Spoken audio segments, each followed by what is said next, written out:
दिल्ली सर्दियों के कोहरे की चादर ओढ़े सोया हुआ था। हवा में अजीब सी घुटन थी, देखना भी मुश्किल हो रहा था। ऐसा लग रहा था जैसे स्ट्रीट लाइट्स भी इस अंधेरे से हार मान बैठी हैं। ये उस तरह की रात थी जब लगता है कुछ भी हो सकता है। एक ऐसी रात जहां ठंडी हवा में राज फुसफुसाते हैं। शहर की खामोशी को सिर्फ कभी कभी भौंकने वाले कुत्ते और दूर से आती ट्रक की आवाज ही तोड़ पाती थी। शहर के पुराने हिस्से में टूटी फूटी इमारतों के बीच एक वीरान शमशान घाट था। ये वो जगह थी जहां ज्यादातर लोग जाने से बचते थे, खासकर अंधेरा होने के बाद। हवा में जली हुई लकड़ी की गंध और कुछ और भी था। एक हल्की बेचैन करने वाली मीठी गंध जो आग बुझने के बाद भी हवा में तैरती रहती थी। इंस्पेक्टर मेहरा के टेबल पर रखा फोन तेज आवाज में बजा, जिससे पुलिस स्टेशन का सन्नाटा टूट गया। उन्होंने अपनी घड़ी देखी। सुबह के 2 बजे थे। बेचैनी की एक लहर उन पर छा गई। इस वक्त आने वाली फोन कॉल कभी अच्छी खबर नहीं लाती थी। इंस्पेक्टर मेहरा बोल रहा हूं। उन्होंने नींद में अपनी भारी आवाज में फोन उठाया। दूसरी तरफ से आवाज घबराई हुई थी, जैसे मुश्किल से फुसफुसा रही हो। सर, वो एक लाश है, नदी के पास वाले पुराने शमशान घाट में। प्लीज जल्दी आइए। लाइन कट गई। मेहरा ने फोन पटका और उनकी रियर एज की हड्डी में सिहरन दौड़ गई। उन्होंने पुराने शमशान घाट के बारे में काफी अजीब और गरीब किस्से सुन रखे थे और उन्हें पता था कि यह कोई मामूली कॉल नहीं है। जब इंस्पेक्टर मेहरा और कांस्टेबल रवि शमशान घाट के पास पहुंचे तो पेड़ों के बीच ठंडी हवा चल रही थी। ऐसा लग रहा था जैसे कोहरा इस जगह से चिपक गया है और उनके कदमों की आहट को भी निगल रहा है। रवि ने अपनी जैकेट को कस के पकड़ते हुए सिहरन के साथ कहा, सर, ये जगह मुझे डरावनी लगती है। मेहरा ने सहमति में सिर हिलाया। वो दिल्ली में कई सालों से पुलिस वाला थे और उन्होंने कई खौफनाक मंजर देखे थे, लेकिन इस जगह के बारे में कुछ ऐसा था जो उन्हें बेचैन करता था। शायद वो कहानियां थीं जो पीढ़ियों से चली आ रही थीं, उन आत्माओं की जिन्हें शांति नहीं मिली। या शायद ये बस उस तरह से था जैसे कोहरा हर आवाज को दबा रहा था, एक अजीब सी खामोशी पैदा कर रहा था जो सिर्फ उनके अपने दिल की धड़कन से ही टूट रही थी। सुलगते हुए चिता के पास एक विशाल खालीपन में एक अकेली आकृति पड़ी थी। यह एक आदमी था, शायद 50 के दशक के अंत में, साधारण कपड़े पहने हुए। उसकी आंखें आकाश को घूर रही थीं। उसका चेहरा दहशत के एक नकाब में जम गया था। मेहरा शरीर के पास झुके। उनकी प्रशिक्षित निगाहें हर विवरण को देख रही थीं। चोट के कोई स्पष्ट निशान नहीं थे, कोई खून नहीं, कोई संघर्ष नहीं, लेकिन आदमी के हाव भाव, जिस तरह से उसकी उंगलियां पंजों में मुड़ी हुई थीं, कुछ तो था जो मौत से भरे डर की बात करता था। सर, आपको क्या लगता है? रवि ने धीमी आवाज में पूछा। मेहरा ने अपना सिर हिला दिया। अभी कुछ कहना जल्दबाजी होगी, पर कुछ तो गड़बड़ है। सेक्शन 5, अनजान के निशान। पोस्टमार्टम रिपोर्ट ने मेहरा की बेचैनी को कम करने के लिए कुछ नहीं किया। डॉक्टर ने पुष्टि की कि आदमी की मौत दिल का दौरा पड़ने से हुई थी, लेकिन यह अन्य विवरण थे जो परेशान कर रहे थे। शरीर पर अजीब और गरीब निशान थे, छोटे गोल जले हुए निशान जो एक पैटर्न बनाते दिख रहे थे। डॉक्टर ने उन्हें मृत्यु के बाद के कीड़े के काटने के रूप में खारिज कर दिया था, लेकिन मेहरा कन्विंस्ड नहीं थे। उन्होंने पहले कभी ऐसा कुछ नहीं देखा था। क्या आपको यकीन है कि ये कीड़े के काटने हैं, डॉक्टर? मेहरा ने अजीब निशानों की तस्वीर पकड़े हुए पूछा। सालों से मौत से जूझ रहे डॉक्टर ने संकोच करते हुए कहा, यह पूरी तरह से स्पष्ट नहीं है इंस्पेक्टर। पैटर्न असामान्य है। मेहरा का मन कह रहा था कि इस मामले में कुछ न कुछ तो गड़बड़ है। ये निशान, आदमी के चेहरे पर दिखाई देने वाला खौफ, शरीर का स्थान, यह सब कुछ भयानक की ओर इशारा करता था।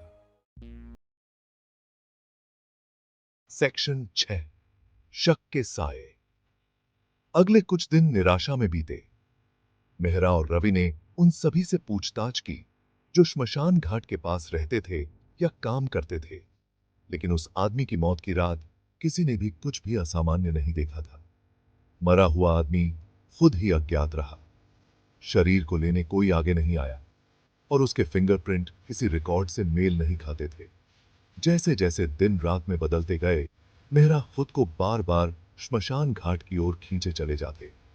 वह मैदान के किनारे पर खड़े होकर पेड़ों के बीच फुसफुसाती हवा को सुनते, किसी न किसी संकेत की उम्मीद करते, किसी सुराग की उम्मीद करते जो इस रहस्य को उजागर करने में उनकी मदद कर सके।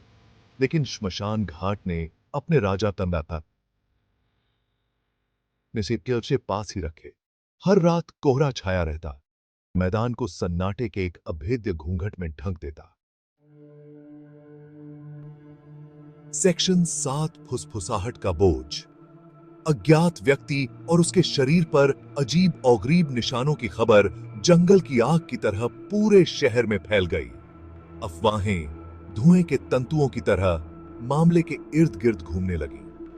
कुछ ने प्राचीन श्रापों की फुसफुसाहट की, तो कुछ ने प्रतिशोध लेने वाली बेचैन आत्माओं की। दूसरों ने एक शैडोई फिगर की बात की, जिसे उस व्यक्ति की मौत की रात कोहरे में से गुजरते हुए देखा गया था। मेहरा ने इन अफवाहों को ओवर एक्टिव कल्पनाओं का नतीजा बताकर खारिज कर दिया, लेकिन वह इस एहसास को हिला नहीं सके कि इस मामले में कुछ बहुत ही भयावह था। अनकहे का बोझ, हवा में फुसफुसाहट उन पर दबाव डालती रही, सच्चाई को उजागर करने के उनके दृढ़ संकल्प को बढ़ावा देती रही। एक शाम रवि ने मेहरा के चेहरे पर भूतिया भाव देखते हुए कहा, सर, कहानियों को अपने ऊपर हावी मत होने दीजिए, वे सिर्फ कहानियां हैं। मेहरा ने मुस्कुराते हुए कहा, तुम ठीक कह रहे हो रवि, बस कहानियां। पर इतना कहते हुए भी वह उस मरे हुए आदमी के चेहरे पर दिखाई देने वाले खौफ को याद करने से खुद को रोक नहीं पाए। सेक्शन 8 कोहरे में एक झलक। जब मेहरा उम्मीद छोड़ने ही वाले थे, तभी एक सुराग कोहरे से निकला। श्मशान घाट के पास एक जीर्ण शीर्ण झोपड़ी में रहने वाली एक बूढ़ी औरत ने दावा किया कि उसने उस व्यक्ति की मौत की रात कुछ देखा था। बोलते समय उसकी आवाज कांप रही थी, उसकी आंखें डर से फैली हुई थी। मैंने एक रोशनी देखी साहिब, वह फुसफुसाई। श्मशान घाट से आती एक तेज नीली रोशनी, ऐसा मैंने पहले कभी नहीं देखा था। उसके शब्दों ने मेहरा में उत्साह की एक लहर दौड़ा दी। क्या यही वह ब्रेक था जिसका उन्हें इंतजार था, या यह सिर्फ एक और डेड एंड था? रहस्य के बढ़ते कोहरे में धुएं का एक और झोंका। सेक्शन 9 अनदेखा ऑब्जर्वर। इस नई जानकारी से लैस मेहरा और रवि अंधेरा होने के बाद श्मशान घाट लौट आए। वे धीरे धीरे चले, उनकी आंखें अंधेरे को स्कैन कर रही थीं, उनकी इंद्रियां हाई अलर्ट पर थीं। मेहरा के दिमाग में बूढ़ी औरत की बातें गूंज रही थीं, एक तेज नीली रोशनी। जैसे ही वे उस स्थान से गुजरे जहां उस व्यक्ति का शव मिला था, रवि हांफने लगा। सर, देखो। मेहरा ने रवि की निगाहों का पीछा किया और उसे देखा।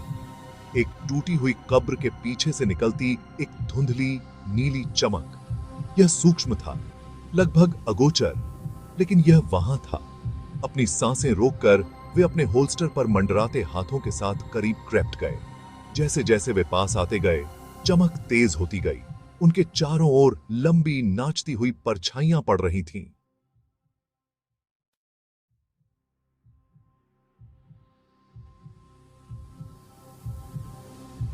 सेक्शन 10 एक अनसुलझा रहस्य। नीली बत्ती ने उन्हें मकबरे के पीछे एक छोटे से छिपे हुए कक्ष में पहुंचाया। अंदर की हवा में अगरबत्ती की गंध और कुछ और, एक अजीब धातु की गंध थी जिसे मेहरा पहचान नहीं सके। कक्ष के केंद्र में एक पत्थर के पेडेस्टल पर टिका हुआ एक धातु की वस्तु थी जो एक भयानक नीली रोशनी से धड़क रही थी।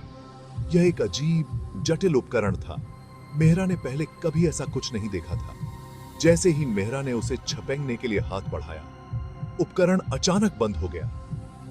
नीली बत्ती गायब हो गई, जिससे कक्ष अंधेरे में डूब गया। मेहरा और रवि लड़खड़ाते हुए पीछे हट गए। उनके दिल उनकी छाती में तेज हो रहे थे।